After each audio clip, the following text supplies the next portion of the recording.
Good morning, good afternoon बच्चों। आप सभी ने अपने YouTube चैनल पर 100 प्लस वीडियो पिछली वीडियो पर लाइक कर दिए, तो अपने ही आज ही जस्ट कल आपने लाइक किए 100 प्लस पूरे। और आज मैं आपके लिए क्लास लेकर आ गया हूँ 10वीं क्लास की मैथ कंप्लीट। जितने भी 10वीं क्लास के स्टूडेंट है सभी जुड़ जाओ। मैथ को इतना आसान बना दूंगा और वो भी बिल्कुल फ्री के अंदर।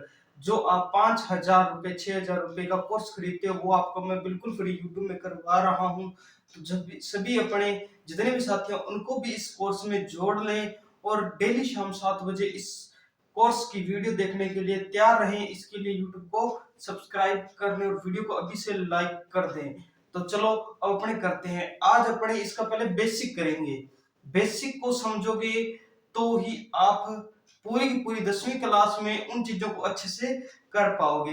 अब बेसिक चीजों को समझना जरूरी है और इनका यूज आपको जब अपने 2-3 प्रश्न वाले कर लेंगे तो आपको पता चलेगा कि इनका इस्तेमाल कैसे होता है। जो बेसिक चीजें इनका इस्तेमाल कैसे वो अपने को कैसे पता होना चाहिए।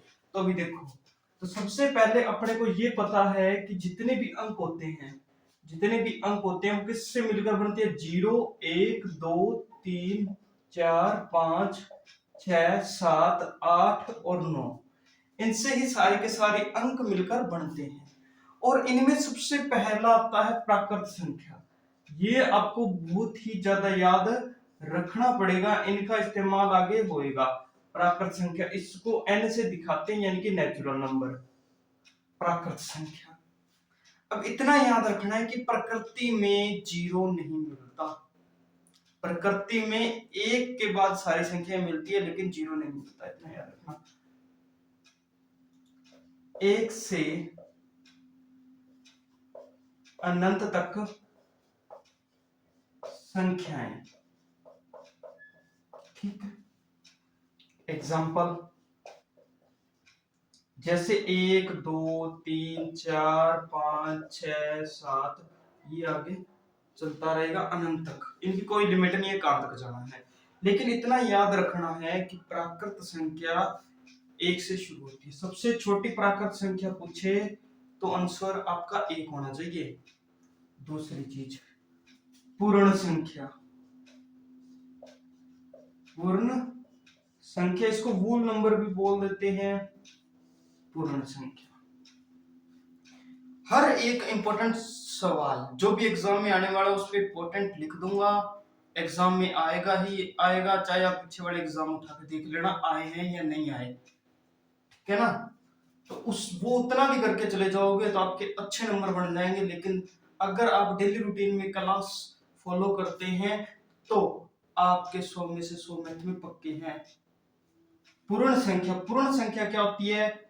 प्राकृत संख्या में, प्राकृत संख्या में एक को शामिल करें, शामिल करने पर, सॉरी, प्राकृत संख्या में जीरो को शामिल करने पर, प्राकृत संख्या में जीरो को शामिल करने पर इसको क्या बोलेंगे, पूर्ण संख्या। एग्जाम्पल 0 1 2 3 4 या अनंत तक चलता रहेगा। अब इसमें क्या होती है, एक लाइन लिखवाता हूं। पूर्ण संख्या में सभी प्राकृत संख्या आती है। पूर्ण संख्या में सारी की सारी प्राकृत संख्याएं आती है, याद रख लेना। ना कि सभी पूर्ण संख्याएं प्राकृत संख्या में आती है, ठीक है। तो ये बात आप एक नोट में ही इसको कर लो। प्रश्न आ सकता है कि क्या सभी पूर्ण संख्याएं प्राकृत संख्या होती है, तो आप इसको बोलोगे नहीं, ऐसा होती है।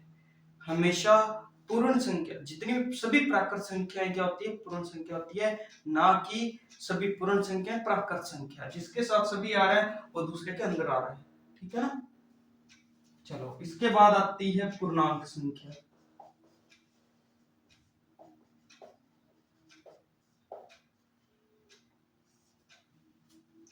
पूर्णांक संख्या। अब भाई पूर्णांक संख्या क्या होती है? जिसमें धनात्मक और व ऋणात्मक संख्या, पॉजिटिव और नेगेटिव जितने भी नंबर है वो सारे के सारे पूर्ण संख्या है। एग्जाम्पल,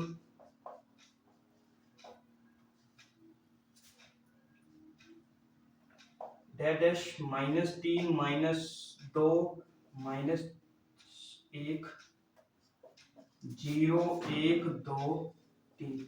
ये माइनस में भी इधर अनंत तक चलेगा और प्लस में भी अनंत तक चलेगा, याद रखना। पूर्ण संख्या कौन सी होती है? जिसमें जीरो शामिल हो। प्राकृत संख्या 1 से शुरू, और सभी धनात्मक और ऋणात्मक संख्या पूर्णांक संख्या। तीन बातें याद रखना। यहाँ से प्रश्न नहीं आएगा, लेकिन इनका इस्तेमाल जरूर होएगा, आगे वाले चैप्टरों में जरूर इस्तेमाल होएगा, तो इनको याद रखना जरूरी है, इसीलिए नोट करवा रहा हूं। तो ये जल्दी से आप नोट कर लो।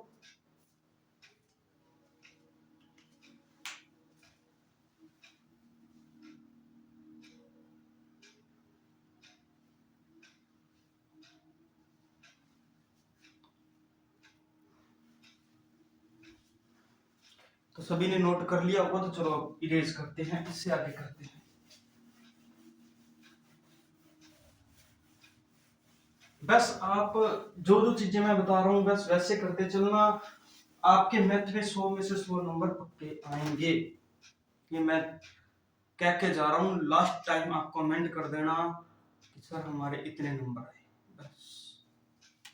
अब देखो, इसके बाद आती है सम संख्या। सम संख्या, ठीक है। सम संख्या क्या होती है? सम संख्या से पहले एक चीज और पढ़ लो आप। सम संख्या से पहले पढ़ो परिमेय संख्या। परिमेय संख्या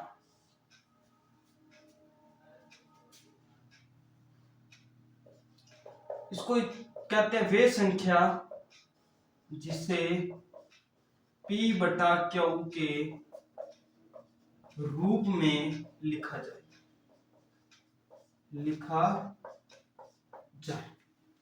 वे संख्याएं जिसे P बटा Q के रूप में लिखा जाए उनको क्या बोलते हैं? परिमेय संख्या। यहां P व Q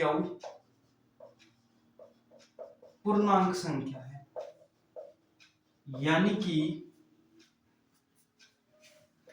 P और Q प्लस के भी हो सकते हैं, माइनस के भी हो सकते हैं, इतना याद रखना। अब एक नोट है, Q नॉट इक्वल टू 0 होता है,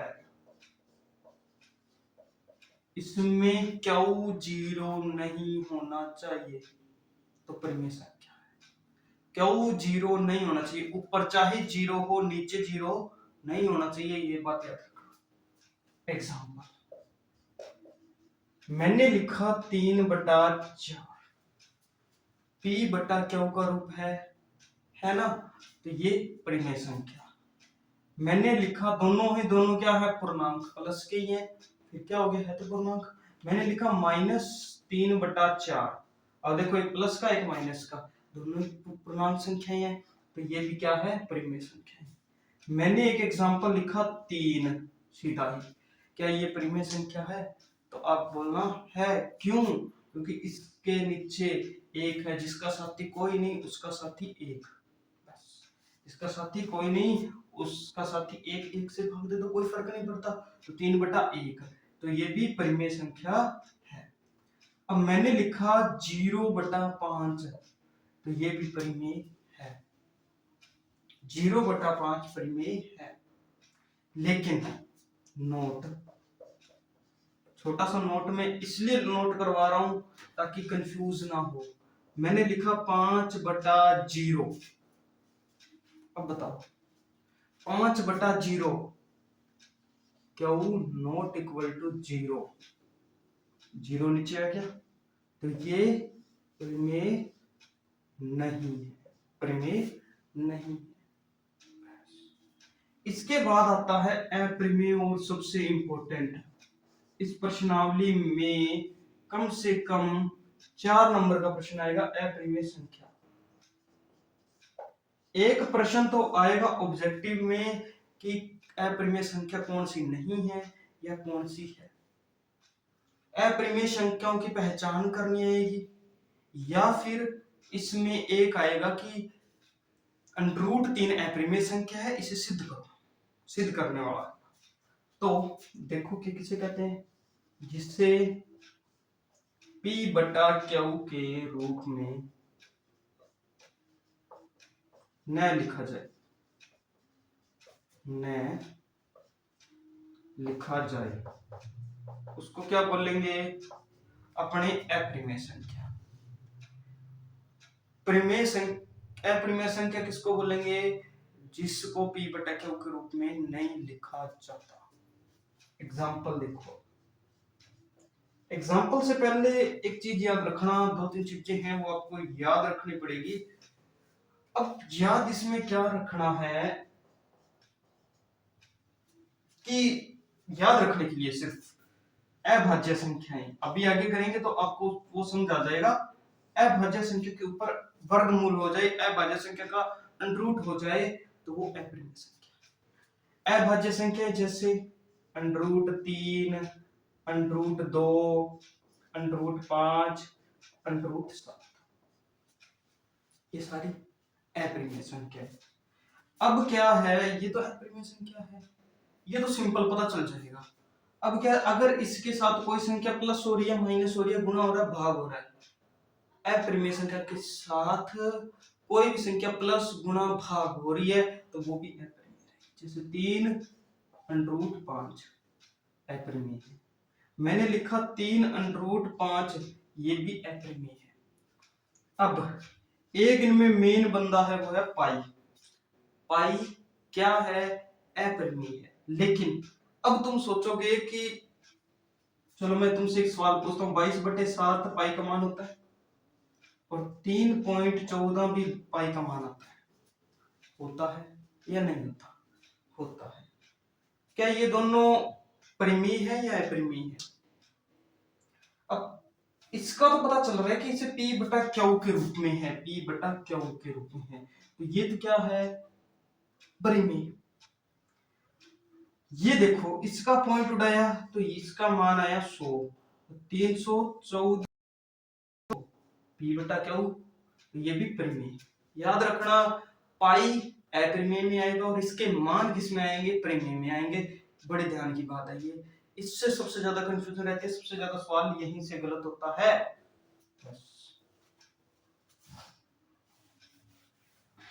अब देखो, इसके बाद पहचान करने की बात आ जाए, अगर किसी भी संख्या के ऊपर, अगर किसी भी संख्या लिखी हो 3.333 को खत्म नहीं हो रही, तो वो अप्रिमेय है, ठीक है।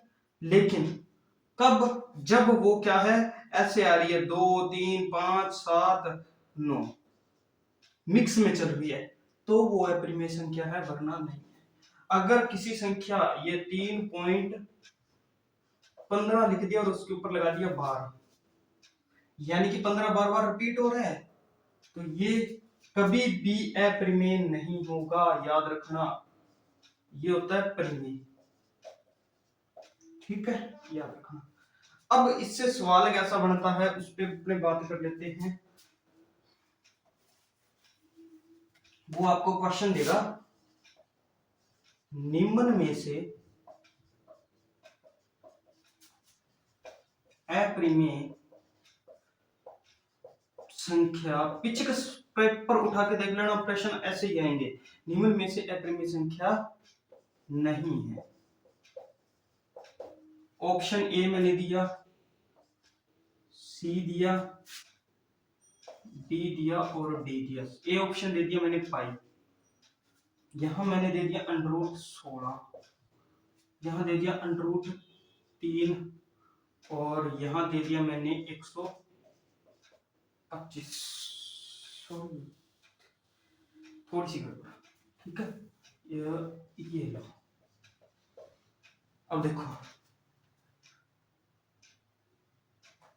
इसको भी नहीं रखते, इसको रखते हैं 3.3798 5।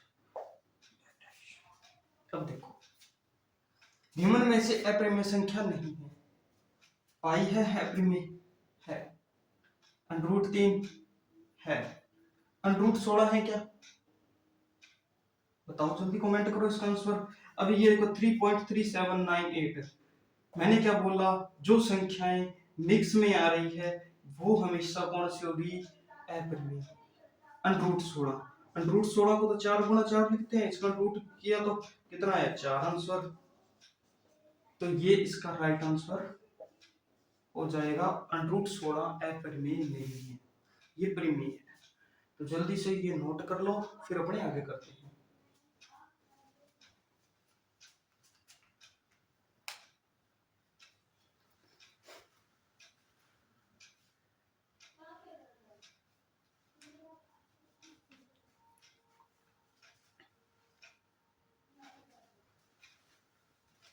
कर लिए सभी ने भाई नोट?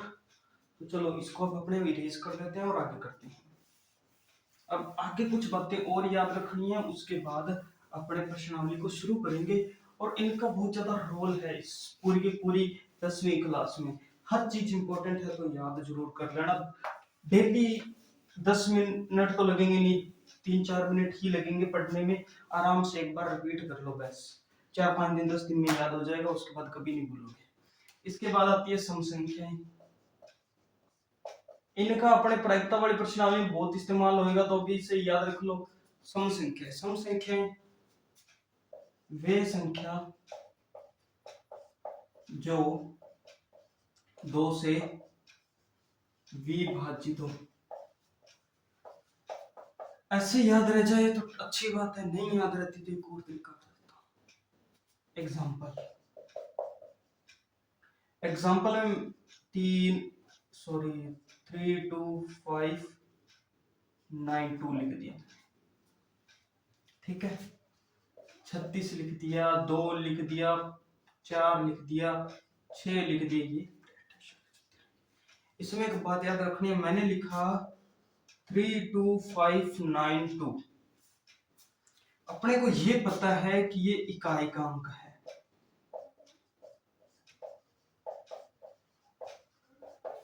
दो से विभाजिता का नियम होता है कि जिस संख्या में इकाई का अंक 0 2 4 6 8 हो। क्या हो? 0 2 4 6 8। क्या हो? 0 2 4 6 8 हो, वही संख्या 2 से विभाजित होगी। आपने कुछ नहीं करना, संख्या नहीं देखना है। 6 है, 4 है, 2 है, 6 है, 2 है। अब आपको जितनी मर्जी सवाल दे दे, जितनी मर्जी संख्या दे दे, आप सम संख्या को पहचान लोगे। जिसमें इकाई का अंक 2 4 6 8 0 आता है, वो संख्या क्या है? सम संख्या है। 2 से विभाजित होती है, वो भी सम संख्या है। इतना याद रखना बस। चलो अब करते हैं विषम संख्या की बात। बाकी जो सारी संख्याएं बच गई वो विषम संख्या है। विषम संख्या, विषम संख्या बाकी सारी जो बच गई, वे संख्या जो 2 से विभाजित न, वे संख्या जो 2 से विभाजित न हो, वो सारी। अब जो 0 2 4 6 8 इकाई का अंक छोड़ के जो संख्याएं हैं, वो सारी की सारी इसमें आ गई। एग्जाम्पल की बात करें तो 3 9 5 7 13 17 15, ये आगे चलती रहेगी भाई। मिक्स ही किया मैंने सारी की सारी, तो कोई दिक्कत नहीं है। इसको क्रम से भी लिख सकते हैं, क्रम से भी लिखें तो क्या आएगा? 2 4 6 8 10 12, ये 2 का टेबल। इसको क्रम से लिखेंगे तो क्या आएगा? 3, तो इसमें आएगा 1 3 5 7 9 11 13 15 17, ये भी आगे चलता रहेगा। इसको क्रम से याद रख लो, चाहे मिक्स जैसे मर्जी याद रख लो, ठीक है। इसके बाद आती है भाज्य संख्या।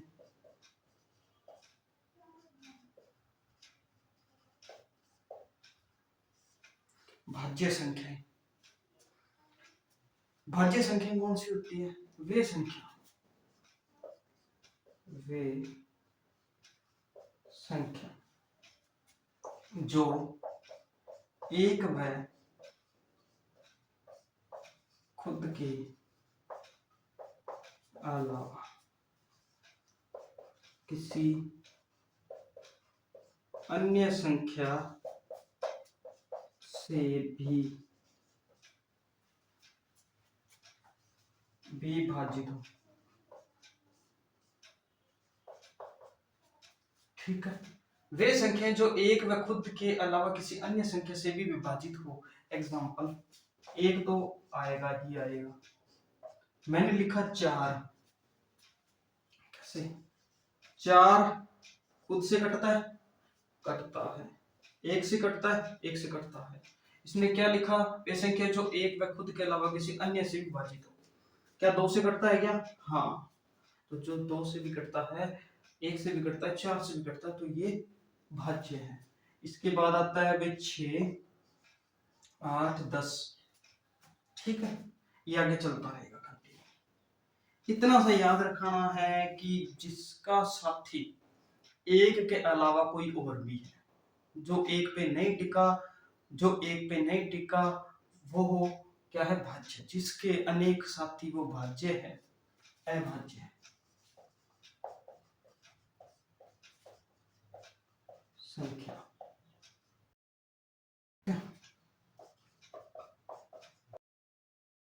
वे संख्या जो एक व खुद के अलावा किसी अन्य से विभाजित न हो। अब देखो, जिसका साथी सिर्फ एक, जिसका साथी एक, जिसकी फ्रेंडशिप सिर्फ एक से, वही क्या? मैंने दो, एक से कटता है और खुद से कटता है, उसके अलावा उसका कोई दोस्त नहीं है। 3, 3 खुद से कटता है, एक से कटता है, उसके अलावा उसका कोई दोस्त नहीं है। 5, 5 भी खुद से या फिर एक से, उसके अलावा कोई दोस्त नहीं। याद रख लेना, इनका इस प्रश्नावली में सबसे ज्यादा रोल है, तो याद रखो 2, 3, 5, 7, 11, 13, 17, 19, फिर आता है 23, फिर आता है 29, फिर आता है 31। इससे आगे नहीं जाता, इतने का इस्तेमाल है, जल्दी से ये नोट करो।